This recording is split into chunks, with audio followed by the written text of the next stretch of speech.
భద్రాద్రి కొత్తగూడెం జిల్లా బీజేపీ అధ్యక్ష పదవిపై ఉత్కంఠ నెలకొంటున్నటువంటి పరిస్థితి కనిపిస్తుంది. ఎవరికి దక్కుతుందనిపై ఇప్పుడు నెలకొన్నటువంటి ఆసక్తి. ఇటీవలే బీజేపీ జిల్లా అధ్యక్ష పదవికి కోనేరు సత్యనారాయణ రాజీనామా చేసినటువంటి పరిస్థితి. కొత్త అధ్యక్షుని ఎంపిక కోసం బీజేపీ అధిష్టానం తీవ్రస్థాయిలో కసరత్తులు చేస్తూ ఉంది. జిల్లా ఏదైతే అధ్యక్ష పదవి కోసం పలువురు సీనియర్ నేతలు కూడా ప్రయత్నాలు చేస్తున్నటువంటి పరిస్థితి కూడా ఉంది. మొత్తానికి ఎవరికి వచ్చే అవకాశాలు ఉన్నాయి, అక్కడ ఉన్నటువంటి పరిస్థితి ఏంటి, పూర్తి అప్డేట్స్ అందిస్తారు. ఎస్ చెప్పండి నవీన్.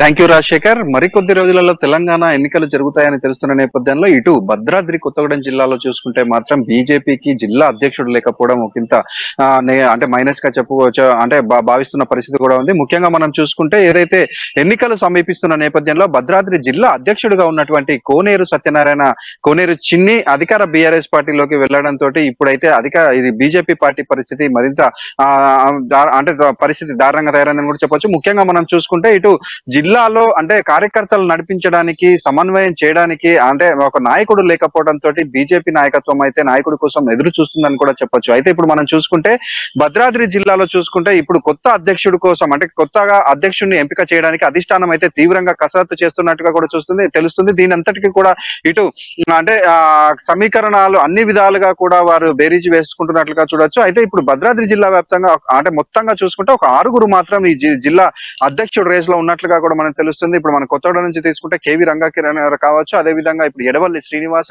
ఎర్రం రాజు, వీరందరూ అంటే సుమారు ఒక 6 పైగా కూడా అధ్యక్ష పదవి కోసం పోటీలు అయితే ఉన్నట్లుగా కూడా తెలుస్తుంది. కానీ అధిష్టానం మాత్రం అంటే అధ్యక్షుడిని మాత్రం ఎంపికలో తొందరపడట్లేదని కూడా తెలుస్తుంది. అంటే అధ్యక్షుడి ఎంపిక ఈసారి మాత్రం ఖచ్చితత్వంగా ఉండాలని అయితే వీళ్ళు భావిస్తున్నట్లుగా కూడా మనం చూడొచ్చు. మొత్తంగా అంటే ఏదైతే ఇప్పుడు కోనేరు చిన్ని అంటే ఇంతకు ముందు ఉన్నటువంటి బైరెడ్డి ప్రభాకర్ రెడ్డిని తప్పించి ఇప్పుడు కోనేరు చిన్నికి అధిష్టానం పగ్గాలు చేపట్టిన తర్వాత జిల్లా బీజేపీ అంటే కొంచెం ముందుకెళ్లిన పరిస్థితి కూడా ఉంది. అయితే అనంతరం ఏదైతే కోనేరు చిన్ని అధికార బీఆర్ఎస్ పార్టీ తీర్థం పుచ్చుకోవడంతో ఇప్పుడైతే అధిష్టానం ఈ యొక్క జిల్లా అధ్యక్షుడిని అయితే ఆచితూచి ఎంపిక చేస్తుందని కూడా చూస్తుంది. అంటే వీరందరూ కూడా అధ్యక్షుడి ఎంపికకైతే ఇటు కుల సమీకరణాలు కావచ్చు, అదే విధంగా అంగబలం, అర్ధబలం వీళ్ళందరూ ఉన్న నాయకుడి కోసం అయితే వీరు చూస్తున్నారు. ఎందుకంటే ఇప్పుడు మనం భద్రాద్రి జిల్లాలో తీసుకుంటే రాష్ట్ర వ్యాప్తంగా కూడా బీజేపీ ఒకంత మెరుగ్గా ఉన్నప్పటికీ కూడా ఈ యొక్క జిల్లాలో మాత్రం అత్యంత దయనీయ స్థితిలో ఉందని చెప్పొచ్చు. ఎందుకంటే వారికి ఓటు బ్యాంకింగ్ కూడా ఈ యొక్క నాయకత్వాలేమి వలన తగ్గుతున్న పరిస్థితి కూడా ఉంది. ఇప్పుడు అంటే ఏదైతే ఇప్పుడు ఎలక్షన్స్ కు సంబంధించి ఎమ్మెల్యే టికెట్ల కోసం దరఖాస్తులు అడిగిన నేపథ్యంలో ఇప్పుడు ఈ యొక్క జిల్లా నుంచి అంటే కొత్తగూడెం రైట్ నవీన్, బీజేపీ అధ్యక్ష ఎవరైతే ఉన్నారో జిల్లాకు సంబంధించినటువంటి అధ్యక్ష పదవి రేసులో ఎవరున్నారు, ఎవరు ఆశావాహులు ఉన్నారు, ఎవరికి వచ్చే అవకాశం ఉందని ఏమైనా తెలుస్తా ఉందా మనకి?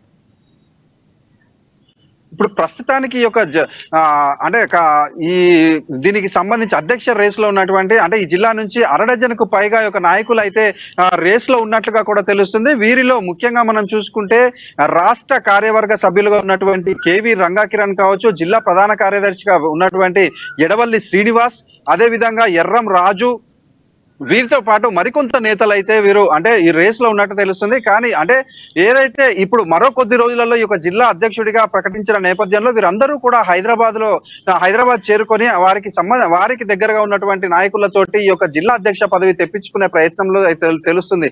కానీ అంటే వీరందరిలో కూడా ముందు వరుసలో కేవీ రంగాకిరణ్ అనే వ్యక్తి అయితే ఉన్నట్లుగా కూడా చూడొచ్చు. అదేవిధంగా ఆయనతో పాటు ఎడవల్లి శ్రీనివాస్, వీరిద్దరిలో ఎవరికొకరికైతే జిల్లా అధ్యక్ష పదవి వస్తుందని అయితే ఇక్కడ ఉన్నటువంటి కార్యకర్తలు కావచ్చు, లేదంటే బీజేపీ శ్రేణులు తెలుపుతున్న పరిస్థితి. కానీ ఎవరికి వచ్చినా కూడా ఈ యొక్క జిల్లాకి సంబంధించి భద్రాద్రి జిల్లాకు సంబంధించి ఈ వచ్చే ఎన్నికలలో మాత్రం కార్యకర్తలను ఒక తాటిపైకి అయితే తీసుకురావాల్సిన అవసరం కూడా ఉంది. ఎందుకంటే అదే విధంగా వీరు బూత్ లెవెల్ స్థాయి నుంచి కూడా అంటే ఓట్లని అంటే బూత్ లెవెల్ స్థాయి నుంచి కూడా పెంపొందించుకోవాల్సిన అవసరం కూడా ఉంది.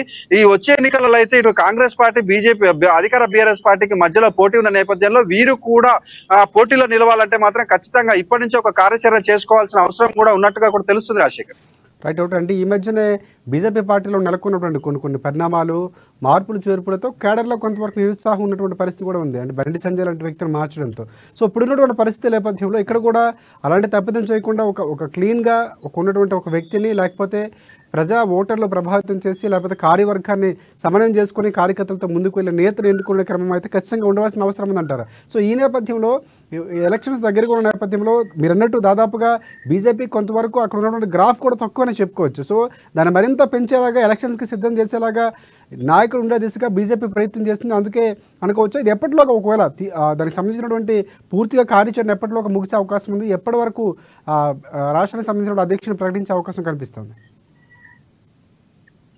మనకున్న సమాచారం మేరకు ఒక వారం రోజుల నుంచి 10 రోజుల వ్యవధిలోనే ఈ యొక్క జిల్లా అధ్యక్షుడిని అయితే అధిష్టానం ప్రకటిస్తుందని కూడా తెలుస్తుంది. అంటే ఇప్పుడు ఏదైతే అధిష్టానం తీసుకునేటువంటి జిల్లా అధ్యక్ష నిర్ణయం అనేది ఈ జిల్లాలో బీజేపీ యొక్క గ్రాఫ్ ని పెంచేదిగా ఉండాలని అయితే అధిష్టానం అంటే నిర్ణయించినట్లుగా కూడా మనం చూడొచ్చు. ముఖ్యంగా మనం చూసుకుంటే ఏదైతే ఇప్పుడు ఉన్న నాయకులలో ముఖ్యంగా అక్కడ అధిష్టానం పరిశీలిస్తున్న వారిలో అంటే ఇటు డబ్బు ఉండి అదే విధంగా రాజకీయ అంటే వారి కుల సమీకరణాలు కూడా తీసుకోవచ్చు. ఎందుకంటే భద్రాద్రి జిల్లాలో తీసుకుంటే 5 నియోజకవర్గాలలో కూడా 4 ఎస్టీ రిజర్వేషన్, అదేవిధంగా కొత్తగూడెం ఒక నియోజకవర్గం మాత్రం జనరల్ స్థానంగా ఉన్నారు చూడొచ్చు. అదేవిధంగా కొత్తగూడెం నుంచి తీసుకుంటే అదేవిధంగా కొత్తగూడెంలో తీసుకుంటే ఓసీ సామాజిక వర్గానికి ఓటు బ్యాంకింగ్ కావచ్చు. అదేవిధంగా మిగతా 4 నియోజకవర్గాల్లో కూడా ఎస్టీ సామాజిక వర్గం తర్వాత ఓసీ కొంచెం ఉన్న నేపథ్యంలో దీనికి సంబంధించి ఒక జిల్లా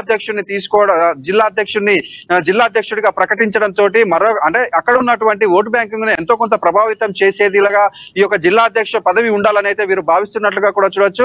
ఈ యొక్క వచ్చే ఎన్నికలకైతే దరఖాస్తులు తీసుకుంటున్న నేపథ్యంలో ఈ యొక్క జిల్లా నుంచి సుమారు 40 నుంచి 50 అప్లికేషన్లు వెళ్ళినట్టుగా కూడా మనకు తెలుస్తుంది. దీంట్లో కొత్తగూడెం జనరల్ సీట్ నుంచి అయితే ఒక 30 మందికి అప్లై చేసుకున్నట్టుగా తెలుస్తుంది. కానీ దీని అంతటి ఏదైతే ఈ యొక్క అభ్యర్థుల్ని కావచ్చు లేకపోతే ఎన్నికలకు ముందుకు సాగాలంటే ముందుగా జిల్లా అధ్యక్ష పదవి అనేది చాలా ముఖ్యమైనది. ఏ పార్టీకైనా చాలా ముఖ్యమైనది. ఇప్పుడు మనం కాంగ్రెస్ పార్టీ కావచ్చు, అధికార బీఆర్ఎస్ పార్టీ కావచ్చు, జిల్లా అధ్యక్షులు ఉన్నారు. వారు సమన్వయంతో ఎన్నికలకు ముందుకు పోతున్న నేపథ్యంలో బీజేపీ పార్టీకి అధ్యక్ష లేమితోటి అయితే కార్యకర్తలు ఈ యొక్క అధ్యక్ష ఎవరిని నియమిస్తారని చాలా ఆసక్తిగా ఎదురు చూస్తున్నట్లుగా కూడా చూడొచ్చు. రాజీ రైట్. ఒకవేళ సరైనటువంటి అభ్యర్థి నిలబెట్టకపోతే ప్రభావం అంటే భవిష్యత్తులో ఎన్నికలు అంటే జమిలీ ఎన్నికలు కూడా వస్తున్న నేపథ్యంలో కొంతవరకు తాత్సారం అయ్యే అవకాశాలు కూడా కనిపిస్తున్నాయి. సో ఎప్పటికీ ప్రకటించినా కూడా అధ్యక్షుడు ఎప్పుడు ప్రకటించినా కూడా ఖచ్చితంగా సరైనటువంటి అభ్యర్థిని ఎందుకపోతే ఎన్నికల్లో ఖచ్చితంగా ప్రభావం చూపే అవకాశం ఉంది అని మనం అనుకోవాల్సిన అవసరం ఉందంటారా?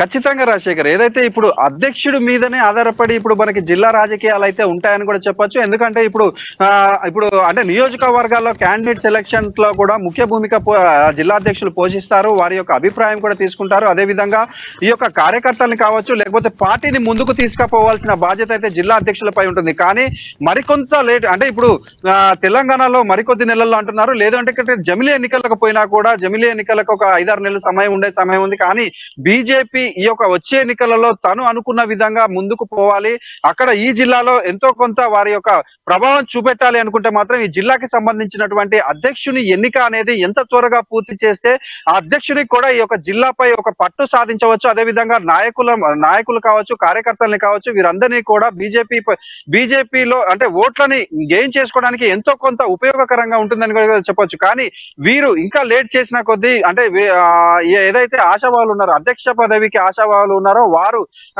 ఏ విధంగా వారి స్టెప్ ఉంటుందని కూడా తెలియట్లేదు. అదే విధంగా ఇప్పుడు మనం చూసుకుంటే త్వరగా అధ్యక్షుడి ఎంపిక చేసినట్లయితే మాత్రం ఈ యొక్క 5 నియోజకవర్గాలకు సంబంధించి 5 నియోజకవర్గాల్లో కూడా వారు ఎటువంటి వ్యూహం రచిస్తే కానీ ఈ యొక్క వచ్చే ఎన్నికలలో వారు పోటీని ఇస్తారు అనేది అయితే ఈ అధ్యక్ష ఎన్నిక మీదనే ఆధారపడి ఉందని అయితే ఇక్కడ ఉన్నటువంటి బీజేపీ శ్రేణులు అయితే భావిస్తున్న పరిస్థితి నేపథ్యంలో అధిష్టానం మాత్రం ఎంత త్వరగా కుదిరితే అంత త్వరగా జిల్లా అధ్యక్ష పదవి మాత్రం ఎవరికొకరికి కట్ట చెప్తే వారు వచ్చే ఎన్నికలకైతే ఒక కార్యాచరణ రచించుకునే అవకాశం అయితే ఉంది. Rajasekhar right, thanks for updates Naveen. Next మనం నిజామాబాద్ వెళ్దాం. అక్కడ మా ప్రతినిధి నవీన్ మనకి అందుబాటులో ఉన్నారు. ఒకవైపు గులాబీ బాస్ కామారెడ్డి నుంచి బరిలోకి అంటూ మరోవైపు తమ చిరకాల డిమాండ్ను నెరవేర్చాలంటూ రెడ్డి కులస్తులు చెప్తున్నటువంటి పరిస్థితి కనిపిస్తోంది. రైట్, మనం ఖమ్మం వెళ్దాం. ఇక్కడ మనకి ఖమ్మంలో మా ప్రతినిధి ఉపేంద్ర మనకి సిద్ధంగా ఉన్నారు. ప్రధానంగా చూసుకుంటే 17న జరగబోయే సిడబ్ల్యూసి మీటింగ్ను విజయవంతం చేయాలని కూడా రేణుకా చౌదరి చెప్తున్నటువంటి పరిస్థితి కనిపిస్తుంది. భారత జోడో యాత్రతో దేశవ్యాప్తంగా ఉత్సాహం వచ్చిందని కూడా ఆమె వ్యాఖ్యానించారు. అలాగే మొన్నటి రాహుల్ సభకు ఎన్ని ఇబ్బందులు పెట్టారో అన్నీ పెట్టారు. తొలిసారి సెంట్రల్ కమిటీ లీడర్ ఖమ్మం ఇన్ఛార్జిగా రావడం సంతోషంగా ఉందని కూడా ఆమె చెప్పినటువంటి పరిస్థితి. అలాగే చంద్రబాబు విషయం కూడా ఇక ప్రస్తావించారు. అది ఆ తీరు సరికాదంటూ కూడా ఆమెని ఖండించినటువంటి పరిస్థితి కూడా ఉంది. దీనిపై పూర్తి అప్డేట్స్ అందిస్తారా సుపేంద్ర, చెప్పండి. రైట్ రాజశేఖర్, ఖమ్మం జిల్లాలో కాంగ్రెస్ బలంగా ఉంది. ఈ బలాన్ని మరింత నిలబెట్టుకునేందుకు కాంగ్రెస్ అన్ని రకాల వ్యూహాలను ప్రదర్శిస్తా ఉంది. ఇప్పటికే జిల్లా వ్యాప్తంగా ప్రతి నియోజకవర్గంతో కార్యకర్తలతో సమావేశం ఏర్పాటు చేశారు. సెప్టెంబర్ 17వ తారీఖున హైదరాబాద్ లో జరిగేటువంటి కాంగ్రెస్ బహిరంగ సభకు ఖమ్మం జిల్లా నుంచి భారీగా జన సమీకరణ చేసేందుకు జిల్లా వ్యాప్తంగా ఇప్పటికే ప్రణాళిక రూపొందించి కార్యకర్తలతో భేటీ అవుతా ఉన్నారు. మహారాష్ట్ర మాజీ డిప్యూటీ హోమ్ మినిస్టర్ ఎవరైతే ఉన్నారో, హోమ్ మినిస్టర్ ఖమ్మం జిల్లా పార్లమెంట్ ఇన్ఛార్జ్ గా ఉండి జిల్లాలో జరుగుతున్నటువంటి పరిణామాలపై పర్యవేక్షిస్తూ నిరంతరం ఏఐసిసి తోటి అనుబంధంగా అన్ని విషయాలు షేర్ చేస్తా ఉన్నారు.